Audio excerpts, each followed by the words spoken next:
ଏଠିକାର ଚାହା ବନେଇବା ଆପଣମାନେ କେବେ ଦେଖିନଥିବେ। हेलो गाइज वेलकम करुँची मो नुआ ब्लॉग को। तो आपण मानक आज देखेबी दुबई रे केरकम चा बनना हुए। तो घर को किया भली एठी चा बनना हुए नहीं। तो एठी बनना हुए लिक्विड क्षीर आउ पैकेट क्षीर चा बनना हुए।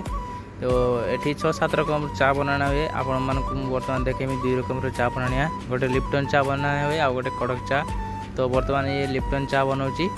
तो ये जेमन को डायबिटीज अच्छी से पी पारे, जार डायबिटीज भी नहीं से चीनी मिक्स मानकर डायबिटीज नहीं से चीनी मिक्स कर पी पारे। ए पत्ती आ गरम जल मिक्स कर सारापर पत्ती कलर बाहर कर लिक्विड क्षीर मिक्स करदे ये चा रेडी। तो या पर कड़क चा देखिपे आपण कड़क चा रे आगरू पत्ती आ चीनी मिक्स कर गरम कर तार कलर बाहर करथिला।